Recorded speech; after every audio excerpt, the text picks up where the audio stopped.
you got to do is get a Bible. The second thing you got to do every day is you must pray. The third thing you got to do is surrender your life to the Holy Spirit. What is that? Surrender your life to the Holy Spirit. Now, in Acts chapter 1, verse 8, it says, you will receive power when the Holy Spirit comes upon you, and then you will be my witnesses. In my Be a Man book, I spend 4 chapters on the Holy Spirit. 4. And I talk about surrender to the Holy Spirit, and then when Timothy is lying to Timothy, and I love this because Timothy is a priest bishop, and he still needed to be kicked in the butt. And Paul says, let me remind you, Priest Timothy, to stir into a flame the gift God gave you when we laid our hands upon you, which is the Holy Spirit. And then he says, the Spirit that God gives us is not a cowardly spirit, but one that makes us strong, loving, and wise. The gentleman, when you and I surrender ourselves to the Holy Spirit every day, what he does is he sets us on fire, like I talked about in my prayer, and people come to watch us burn. You see, too many Christians who go around, they're kind of like one of my kids who was in my parish, just got ordained. And when he got ordained, the week before, he called me. He says, come on, Father, let's go to dinner. So we went to dinner. He says, okay, give me some advice, Father. I said, 1, be a holy priest. We don't need priests that aren't holy. 2, never settle for the status quo. Because the status quo is dead.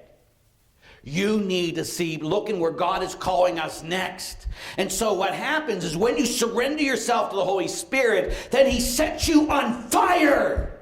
Now you let people come and be attracted to you because you're burning with God. You'll be like that burning bush because you have God within you. See, what happens, gentlemen, when we're in this battle is we try to do it ourselves. Impossible. I promise. You cannot do it yourself. That's why Jesus said you must go and pray for the Holy Spirit. And he says, and those apostles were all afraid. And once the Holy Spirit came upon them and set them on fire, they spoke boldly.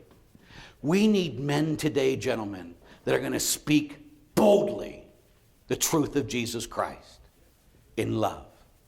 Not be wimpy, not make excuses because I'm so weak, I don't know what to do. Oh, stop it. You have God living inside of you. One of my favorite authors is a Christian author. His name's Francis Chan. And Francis Chan has a great book out called Crazy Love. It'll drive you crazy if you read that book. Another great book he has is a book called The Forgotten God. And then a book, Forgotten God. The Forgotten God's who? The Holy Spirit, as even in your own prayer life. Think about it. And so what happens in this, he talks about a man, and he says, can you imagine if this guy wanted to be a good football player? So he prays to God and says, I want to be the best football player in the world. And God comes to him and says, okay, you want to be the best football player? Yes. Okay, I'm going to tell you what you're going to do. You get out of the way. I'm going to live inside of you, and I'm going to play football for you and with you. Do you think that guy would be a great football player? The best. Huh? Well, God says to you, I want you to be the best Christian. And to do that, I am going to fill you with myself. And I will live the life you're called to do inside of you. You know what's going to be on my gravestone when I die at 120 because the good die young? My favorite verse of the Bible is Galatians chapter 2, verse 19 and 20. And it says, I have been crucified with Christ. So the life I live now is no longer my own. Jesus Christ lives inside of me. I still live my human life, yes, but it's a life of faith in the Son of God who loved me and gave his life for me. And what does that mean? That, see, most of us try to live the Christian life on our own. Like, I'm going to try harder, God. I'm going to try harder. I'm going to try to finally beat this sin. I'm going to try to be the greatest person ever, God. I'm going to try. And he says, that's the problem. You can't try enough. It's not enough. I'm going to live inside of you. And so our job is to get out of the way and let people see Jesus Christ. To let Jesus Christ live his life through us. So that comes every day by this surrender to the Holy Spirit. We surrender our hearts and our lives in love to his power. And his power will transform us. And gentlemen, if you think you're busy, you'll get more busy. You can do much more things. You know, I'm a pastor of a full parish. We have a lot of people, a lot of kids in my parish. I'm on the road 45 times a year. I've written 5 books. I have tweets every day. I'm on the radio. I'm doing all these things. But they said, Father, how do you do that?